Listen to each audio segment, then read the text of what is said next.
এদিকে হাসিনা বিরোধী খুনে অগ্নিগর্ভ পদ্মাপার লক্ষ্মীপুরে বিএনপি নেতার বাড়িতে আগুন, হাদি হত্যায় হামলা পাল্টা হামলা। কি পরিস্থিতি জানার চেষ্টা করব, প্রতিনিধি অতনু রয়েছে আমার সঙ্গে। অতনু, প্রিয়াঙ্কা, কোথাও যেন একটা তাণ্ডব, উন্মত্ত তাণ্ডব চলেইছে সেখানে, এবং সেই তাণ্ডবের বহিঃপ্রকাশ হচ্ছে বিভিন্ন জায়গায়। আমরা যেমন ময়মনসিংহের ছবি দেখেছি গতকাল, কিভাবে আধমরা করে মেরে গাছে ঝুলিয়ে পুড়িয়ে মারা হয়েছে, ঠিক সেরকমই আরেকটা ছবি দেখা গেল যখন বিএনপি নেতার বাড়িতে দরজায় তালা লাগানো হয়েছে।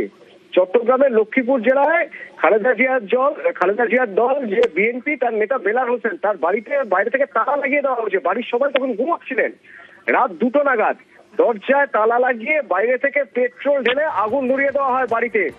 এবং প্রথমে তো কেউ বুঝতেই পারেননি, কারণ ঘুমিয়েছিলেন। যখন ঘুম থেকে উঠে দেখছেন এই অবস্থা, দরজায় তালা বন্ধ, কেউ বেরোতে পারেননি। ঘটনাস্থলেই আগুনে ঝলসে মৃত্যু হয় বেলালের 7 বছরের মেয়ে আয়েশা আক্তার।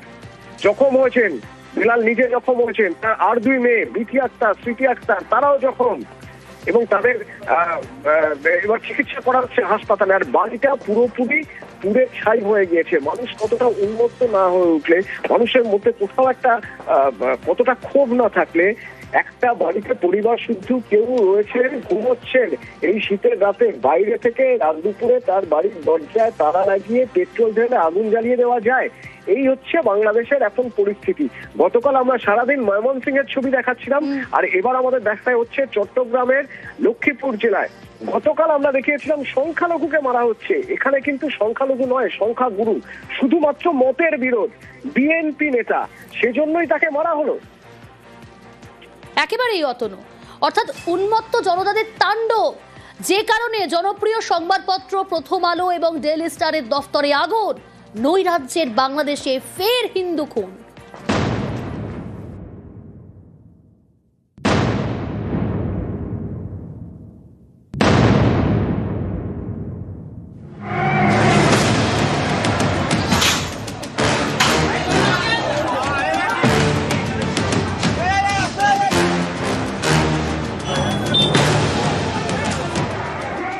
ফেব্রুয়ারি বাংলাদেশের সাধারণ নির্বাচন, তার আগে ফের অশান্ত ওপার বাংলা। ক্ষোভের আগুনে পুড়ে গেল বাংলাদেশের সব থেকে জনপ্রিয় 2টি সংবাদপত্রের দফতর, প্রথম আলো এবং ডেইলি স্টার।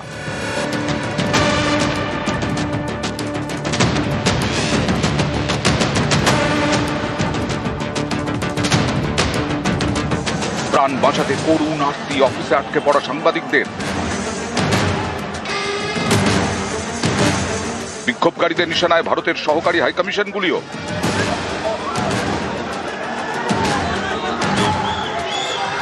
বঙ্গবন্ধুর ধানমন্ডিতেও আছড়ে পড়ে ক্ষোভ। জুলাই আন্দোলনের পরেই ভাঙচুর চালানো হয়েছিল এই বাড়িতে, এবার ভাঙা বাড়ি গুঁড়িয়ে দিতেই চলল আর্থ মুভার।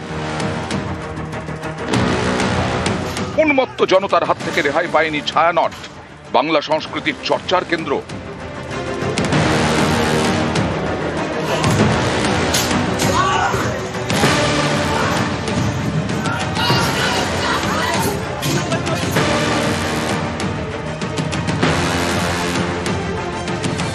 অশান্ত বাংলাদেশে হিংসার বলি সাংবাদিক থেকে সংখ্যালঘু।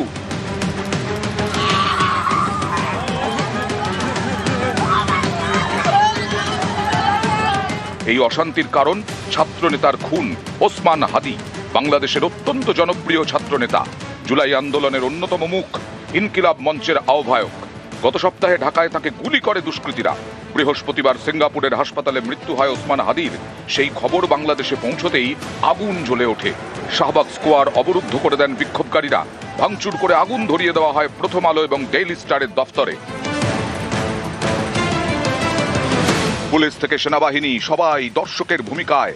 নৈরাজ্যের বাংলাদেশে টার্গেট সংবাদপত্র, টার্গেট সংস্কৃতির কেন্দ্র ছায়ানট। বাংলাদেশ তখন পূর্ব পাকিস্তান। বাংলা সংস্কৃতি চর্চার জন্য 1961 সালে তৈরি হয় ছায়ানট। ছায়ানটের প্রতি কোণায় বাংলা সংস্কৃতির পদচিহ্ন, সেখানেই তাণ্ডব চালালো দুষ্কৃতীরা।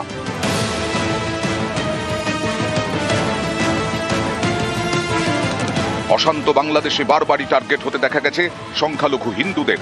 বৃহস্পতিবার ক্ষোভের রাতে খুন হলেন ময়মনসিংহের দীপু দাস। পোশাক তৈরির কারখানায় কাজ করতেন তিনি। রাতে কারখানা থেকে বের করে মারধর করে উন্মত্ত জনতা, গাছে ঝুলিয়ে লাঠিপেটা। গণপিটুনির পর আগুন ধরিয়ে দেওয়া হয়। বাংলাদেশে হিন্দু খুনের প্রতিবাদে সরব হয়েছেন সাহিত্যিক তাসলিমা নাসরিন। একটা খালি মাঠে মোবাইল চালাইছো, ইন্টারনেট কেমনে কি করলো? আমার ছেলে করবো, আমার ছেলে তো একেবারে অশিক্ষিত না। শিক্ষিত ছেলে, আপনার মনে হয় এই কামটা করবো? আমার ছেলে বিয়ে সাকে নেওয়ার কত লেখাপড়া করছে, ছেলে তো কিছু না কিছু বোঝে। সমস্যা বুঝে না আমার সন্তান।